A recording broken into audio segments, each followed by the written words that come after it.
اعوذ باللہ من الشیطان الرجیم بسم اللہ الرحمن الرحیم۔ اب اس کے برعکس دیکھیے ترتیب، وَأَمَّا مَنْ بَخِلَ، اعطاء کے مقابلے میں بخل آ گیا، وَاسْتَغْنَىٰ، بے پرواہ ہے، اسے پرواہ ہی نہیں، دریا کو اپنی موج کی طغیانیوں سے کام، کشتی کسی کی پار ہو یا درمیان رہے، ہمیں سے کیا غرض ہے، وہ تو اپنی اس میں دھن میں لگے جا رہے ہیں، کسی کا دل مسل دیا، کسی کے جذبات کے اوپر جو ہے ٹھیس پہنچا دی، کسی کو کچھ کر دیا، کسی کا مال ہڑپ کر لیا، کسی کو اور کسی طرح سے اس کی عزت کے اوپر جو ہے کوئی حملہ کر دیا، چلے جا رہے ہیں۔ استغنا، انہیں یہ احساس ہی نہیں ہے کہ کوئی نیکی اور بری کا معاملہ بھی ہے اور مجھے سیدھے راستے پر چلنا ہے، برائی کے راستے پر نہیں۔ وَكَذَّبَ بِالْحُسْنَىٰ، اچھی بات پیش کی جائے جھٹلا دے، دل گواہی دے چکا ہے کہ بات اچھی ہے لیکن پھر جھٹلا دے، کسی تعصب کی وجہ سے، کسی ضد کی وجہ سے، تکبر کی وجہ سے، ہٹ دھرمی کی وجہ سے، فَسَنُيَسِّرُهُ لِلْعُسْرَىٰ، تو ایسے شخص کو ہم آہستہ آہستہ تدریجاً سب سے بڑی مشکل یعنی جہنم میں پہنچا دیں گے۔ تو یہ گویا کہ اب دو راستے، اِنَّ سَعْيَكُمْ لَشَتَّىٰ، تمہاری جد و جہد جو ہے زندگانی کی، ان کے یہ دو رخ ہے۔ اگر تو یہ ہے اما من اعطا واتقا وصدق بالحسنى، اگر یہ تینوں چیزیں بتمام و کمال موجود ہوں تو وہ شخص صدیق بنے گا، ابو بکر صدیق بنے گا رضی اللہ تعالی عنہ، ان کے نقش قدم پر چلنے والا ہوگا۔ اور اگر ان تینوں میں کوئی چیز کمی ہے تو کہیں بیچ میں لٹک جائے گا، اور تینوں ہی نہیں ہے تو معلوم ہوا کہ وہ بدترین خلائق ہوگا پھر، جس کا کہ سب سے بڑا کردار جو قرآن مجید میں آتا ہے وہ ابو لہب ہے۔ ابو جہل جو ہے وہ بدترین نہیں تھا، اچھی طرح سمجھ لیجئے، وہ تو جب آج ہم پڑھیں گے، جب سورہ علق آئے گی تب اس کے کردار کا نقشہ سامنے آئے گا۔ اس کی شخصیت بڑی اونچی شخصیت تھی بعض اعتبارات سے، میں سنا چکا ہوں، نے صاف مانا تھا کہ محمد جھوٹ نہیں کہہ رہے، جو کچھ کہہ رہے ہیں صحیح کہہ رہے ہیں، لیکن میں نہیں مان سکتا۔ اس کا مطلب ہے ہمیشہ کے لیے ہم بنو امیہ جو ان کے غلام ہو جائیں گے، بنو ہاشم کے، یہ میرے لیے قبول نہیں۔ صاف تو کہا نا، کم سے کم give the devil his due۔ اسی طریقے سے جس باطل دین کا وہ علمبردار تھا اس کے لیے اس نے گردن کٹوائی ہے، قربانی دی ہے اس نے۔ ابو لہب نے 2 مرسنریز بھیج دیے، تم چلے جاؤ، میں تمہیں پیسے دے دوں گا، تم جاؤ، تم لڑاؤ میری جگہ پر، اس لیے کہ اس میں وہ بات نہیں تھی، اس میں مردانگی تھی۔ کوئی وجہ تھی کہ حضور نے 2 شخصوں کو برابر تولا ہے، عمر ابن الخطاب اور عمرو ابن ہشام میں سے اللہ کسی ایک کو میری جھولی میں ڈال دے، کوئی وجہ تھی نا، آخر دونوں کو کیسے کیا ہے؟ اگر کہیں وہ بھی ایمان لایا ہوتا تو عمر ابن الخطاب کی طرح کا مسلمان ہوتا، پھر وہ اس طرح کا ڈھیلا مسلمان نہ ہوتا، وہ عبداللہ ابن ابی والا مسلمان نہ ہوتا۔ تو یہ شخصیتوں کا معاملہ ہوتا ہے، تو جس میں تینوں اوصاف نہیں ہے وہ گیا بدترین خلائق، جس میں کچھ ہے وہ پھر کچھ دیر لگا کے آ جائے گا، کچھ وقت لگے گا اسے، لیکن یہ 3 اوصاف ہی ہیں تعمیر سیرت کے اس اعتبار سے کہ جو فیصلہ کن ہیں۔ فَأَمَّا مَنْ أَعْطَىٰ وَاتَّقَىٰ وَصَدَّقَ بِالْحُسْنَىٰ فَسَنُيَسِّرُهُ لِلْيُسْرَىٰ وَأَمَّا مَنْ بَخِلَ وَاسْتَغْنَىٰ وَكَذَّبَ بِالْحُسْنَىٰ، بالکل اپوزٹ چیزیں، فَسَنُيَسِّرُهُ لِلْعُسْرَىٰ وَمَا يُغْنِي عَنْهُ مَالُهُ إِذَا تَرَدَّىٰ، اور اس نے جو مال جمع کیا ہوگا اپنے لیے وہ قطعاً کام نہیں آئے گا جب اسے گرایا جائے گا، گڑھے میں جب گرے گا جہنم کے۔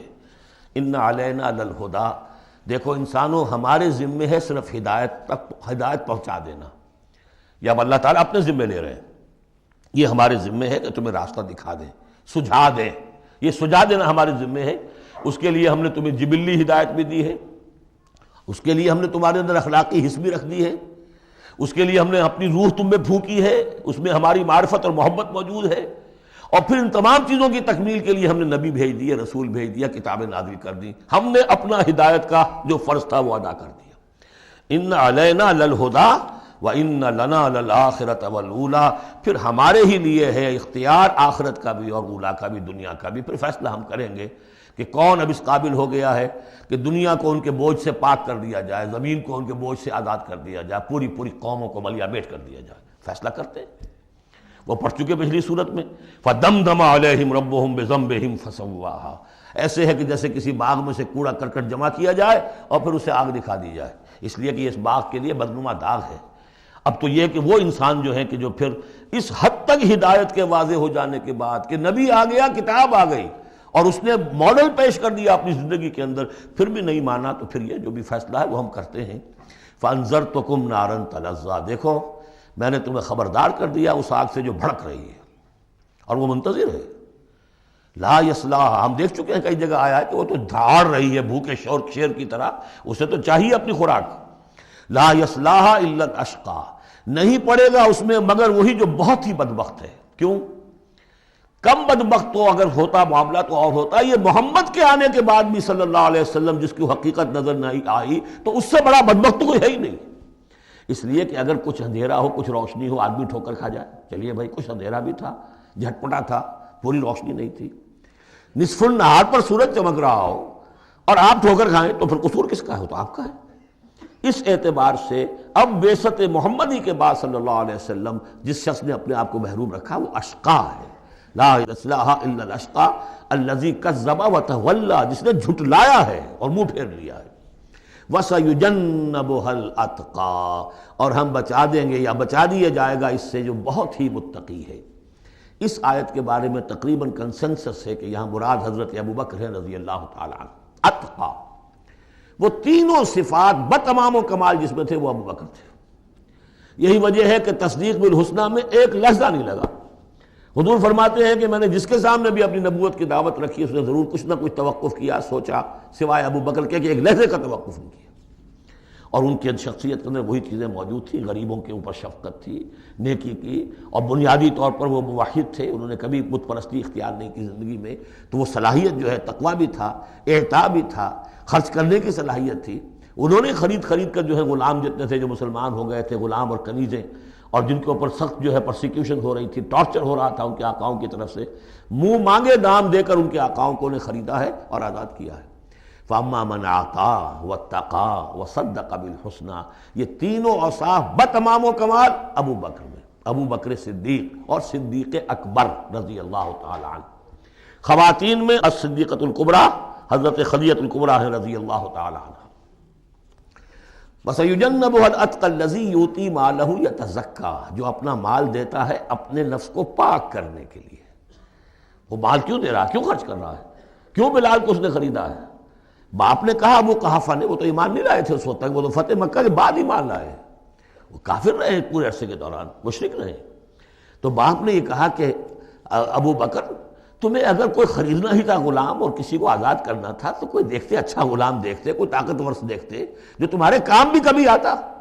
انہیں کیا پتہ تھا کہ ابو بکر تو کسی اور چیز کا طلبگار ہے، اسے کچھ اور چاہیے، اسے کوئی یعنی جو شخص کسی غلام کو آزاد کر دیتا تھا وہ اس کا مولا رہتا تھا، پھر بھی وہ ایک درجے میں اس کے تابع ہوتا تھا، اس کی بات سنتا تھا، اس کا حمایتی ہوتا تھا. اخلاقی طور پہ بھی سمجھ میں آ رہا ہے کہ ایک شخص نے اپنی رقم خرچ کی ہے اور آپ کو خرید کے آزاد کر دیا ہے تو اب آپ بے دام جو ہے غلام تو ہو گئے نا اس کے.